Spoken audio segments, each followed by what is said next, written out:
Assalamualaikum warahmatullahi wabarakatuh. Kami dari kelompok 7 akan mempresentasikan pasar modal syariah. Anggota kelompok kami, yang pertama saya Bella Febrianti, NIM 63, yang kedua Anissa Eka, NIM 77, yang ketiga Winda Ratlin, NIM 134, yang keempat Andini Vidyasari, NIM 226. Yang pertama, pengertian. Yang dimaksud dengan pasar modal adalah transaksi modal di antara pihak penyedia dana atau investor dengan pihak yang memerlukan modal atau pengusaha dengan menggunakan instrumen saham, reksadana, dan instrumen turunannya. Sedangkan yang dimaksud dengan pasar modal syariah adalah pasar modal yang seluruh mekanisme kegiatannya, terutama mengenai emiten atau perusahaan yang akan melakukan penjualan surat-surat berharga atau melakukan emisi di bursa. Jenis efek yang diperdagangkannya telah sesuai dengan prinsip-prinsip syariah. Yang kedua, peranan pasar modal syariah. Peranan pasar modal sangat penting bagi perekonomian dalam suatu negara. Oleh karena itu, dalam operasinya, pasar modal harus efektif dan efisien dalam rangka mengelola dana masyarakat yang kemudian dialokasikan untuk proyek investasi. Oleh sebab itu, harga saham dalam bursa efek juga harus efisien. Hal tersebut berkaitan erat dengan efisiensinya sebuah informasi atau informational efficiency.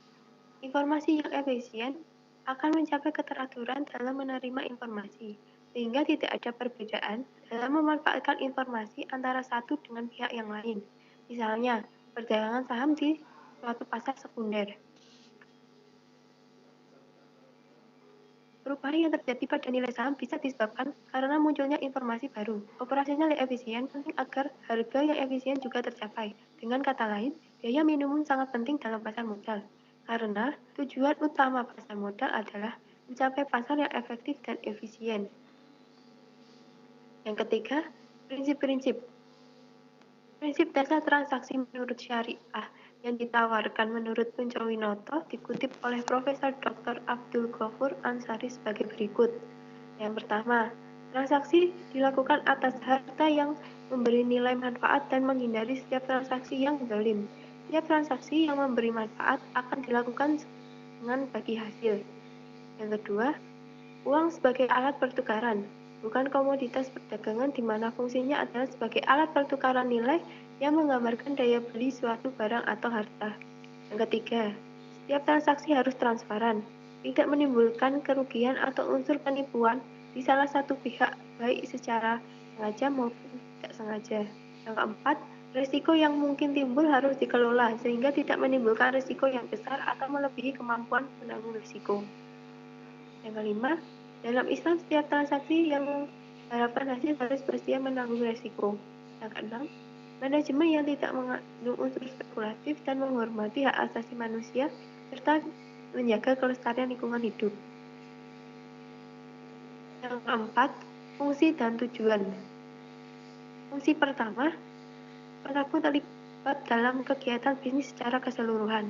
Yang kedua, stockholder mendapatkan manfaat likuiditas dari aktivitas penjualan saham. Yang ketiga, menghimpun dana dari pihak luar untuk dijadikan sebagai modal untuk perkembangan produksi. Yang keempat, operasi bisnis harus dipisahkan dari fluktuasi. Yang kelima, karakteristik pasar modal syariah. A. Bebas dari pemaksaan. Seluruh investor mempunyai kebebasan dalam transaksi dan juga membuat kontrak investor juga bebas merahasiakan informasi yang didapatnya. B. Bebas dari salah interpretasi. Investor mempunyai hak untuk mengakses informasi yang benar agar tidak terjadi kesalahan dalam interpretasi. C. Hak untuk mendapatkan informasi yang sama. Jika investor memiliki informasi, maka harus disebarkan kepada investor lainnya. Karena pada dasarnya, seluruh investor mempunyai hak untuk mengakses informasi yang sama. D. Hak untuk memproses informasi yang sama. Seperti yang sudah dijelaskan, investor mempunyai kedapatan yang sama rata untuk memproses informasi yang telah didapatkannya, dengan catatan tidak merugikan pihak lain. E. Bebas dari gejolak hati. Karena kurang mengendalikan diri, seorang investor juga bisa berbuat kesalahan. F. Hak untuk bertransaksi pada harga yang efisien. Investor bebas dalam bertransaksi tentang harga yang menurut sudut pandangnya adalah benar dan efisien. G. Memiliki persamaan daya tawar-menawar. Setiap investor mempunyai persamaan daya tawar-menawar dalam setiap transaksi. Setelah ini akan dilanjut oleh teman saya, Anissa Eka. Yang keenam, instrumen pasar modal syariah. Yang pertama yaitu saham. Bagi para investor muslim, investasi saham menjadi preferensi dalam menggantikan sertifikat deposito atau investasi pada interest bond. Meskipun dalam fikih klasik menyatakan bahwa equity tidak dapat disamakan dengan instrumen keuangan Islami, contohnya kontrak al-mudarobah al-musyarakah. Kedua, pasar sekunder. Pasar modal yang efektif dalam literatur keuangan harus dapat menciptakan likuiditas biaya transaksi yang minim sebagai ketentuan terciptanya efisiensi harga. Harga yang sebenarnya menggambarkan nilai intrinsik perusahaan. Kemungkinan terjadinya jual beli saham di bursa efek pada pasar sekunder diakibatkan oleh adanya izin jual beli saham sesuai harga pasar. Yang ketiga, penjualan margin. Margin trading merupakan kegiatan jual beli secara kredit. Dengan penjualan saham secara margin memerlukan investor untuk mendeposit atau meminjamkan dananya pada broker atau makelar dalam membeli saham dengan nilai persentase tertentu. Yang keempat, dasar sekunder untuk obligasi. Di pasar sekunder, kegiatan jual beli obligasi bertujuan untuk likuiditas atau asyuyulah. Sesungguhnya, Islamic bond merupakan investasi jangka panjang hingga jatuh tempo atau maturitinya. Trading yang terjadi hanya pada saat jatuh tempo yang mana harga pada par nominalnya sama tertera pada syahdah al-dain atau sertifikat obligasi. Bait ad-dain adalah kontrak yang dilakukan jika pada saat jatuh tempo tidak ada kegiatan jual beli. Yang kelima, pasar derivatif dalam perspektif syariah. Derivatif adalah termasuk bentuk financial engineering atau rekayasa keuangan yang digunakan untuk membentuk strategi dan solusi inovatif dalam manajemen risiko. Bentuk rekayasa keuangan yang sering dipakai antara lain forward atau future dan option. Derivatif dilarang oleh sebagian besar ulama karena dapat unsur gharar. Sedangkan beberapa pendapat ulama mengemukakan bahwa derivatif merupakan bentuk manajemen risiko dalam mengakal gharar. Yang ketujuh, obligasi. Perbandingan obligasi konvensional dan obligasi syariah.